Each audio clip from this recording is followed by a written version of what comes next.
क्या गिन्नी वेड सनी 2 देखनी चाहिए? इस वीकेंड अगर आपके पास प्लान नहीं है तो क्या ये फिल्म एक ऑप्शन हो सकती है? चलिए पता करते हैं। दोस्तों, फिल्म शुरू होती है अविनाश तिवारी के साथ, जो फेक न्यूज का सताया हुआ इंसान है और विद इन 10 मिनट्स लड़का लड़की ना मिलने की वजह से ऐसे परेशान है जैसे प्यासा पानी के लिए तड़प रहा हो। और इंटरेस्टिंग बात यह है कि लड़की की भी सेम प्रॉब्लम है। हाँ भाई, अब होती है लड़की की एंट्री और उसे भी एक लड़के की तलाश है। And just like that this movie is full of शादी कराओ आंदोलन। लड़के को लड़की नहीं और लड़की को लड़का नहीं। तो क्या ये फॉर्मूला काम करेगा 2026 में भी? हम साथ साथ हैं से लेके आज तक यही चल रहा है। लड़का लड़की की शादी, बस डायलॉग्स अलग हैं। अब बात करते हैं कॉमेडी की, क्योंकि ये कॉमेडी फिल्म है। हीरो का दोस्त रिक्शे में फंस जाता है और डायरेक्टर को लगा कि ये बहुत ही फनी सीन होगा। 30 मिनट हो गए फिल्म में और अभी तक एक हंसी नहीं आई। Lillete Dubey work so fine as a high class aunty, but as a middle class teacher बिल्कुल नहीं जची। और वो ख्यालों वाला romantic song, it still proves that 2026 में आकर भी Bollywood has still not found a more creative way. तो क्या पूरी फिल्म ऐसे ही निकल जाएगी? नहीं, थोड़ा सब्र करो। पहली हंसी तब आती है जब बाप अपने ही बेटे को फर्नीचर से कंपेयर करता है। ऑनेस्टली बाप और दोनों बेटों की बकचोदी एक्चुअली सही कॉमेडी है।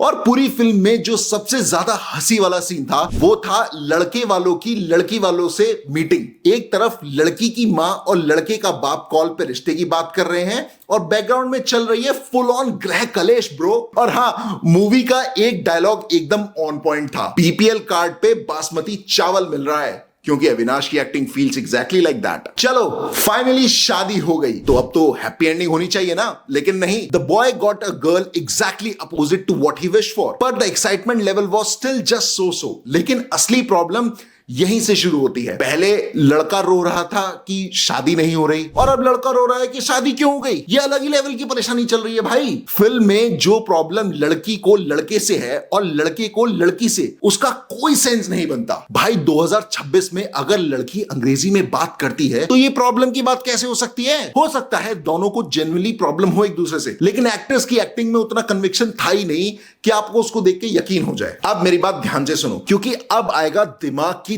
दही करने वाला ट्विस्ट। ये लड़का एक अजीब जानवर है। खुद डाइवोर्स लेने गया था, मगर जब खुद को डाइवोर्स मिला तो साले को बुरा लग गया। लो कर लो बात। अब ये पति अपनी ही बीवी को पटाएगा और फिर उसे छोड़ भी देगा। अरे किसने लिखी थी ऐसी कचरा कहानी? लड़का और लड़की आपस में डील करते हैं कि चलो चलो ठीक है, मैं एक बार ससुराल चली जाती हूं और उसके बाद हम लोग डाइवोर्स ले लेंगे। मुझे अभी तक समझ नहीं आ रहा कि ये क्यों हो रहा है, क्या हो रहा है। और तो और लोगों की जिंदगी निकल जाती है सोच बदलने में, लेकिन भाई की सोच एक ट्रिप में बदल गई। वाह, क्या अल्ट्रा प्रोमैक्स घटिया कहानी है। और अगर आप सोच रहे हो कि इससे ज्यादा क्या ही बुरा होगा, तो मैं बताता हूं कि मूवी की कहानी तो घटिया है ही। अब ये फिल्म डाइवोर्स को भी ग्लोरीफाई कर रही है। How is separation beautiful. और वो लोग दोस्त नहीं बनते हैं boss, that is utterly stupid. लेकिन पिक्चर अभी बाकी है। एकदम से डाइवोर्स लोग 2 मिनट बाद फिर से मिल गए। और सुनो, लड़का चलती ट्रेन में चढ़ कैसे गया? फिल्मी है, हाँ मैं मानता हूं, लेकिन क्या ये एंटरटेनिंग है? तो दोस्तों, फाइनल वर्डिक्ट क्या है? इस वीकेंड अगर आपके पास कुछ देखने को नहीं है तो ये फिल्म एक ऑप्शन बन सकती है। कॉमेडी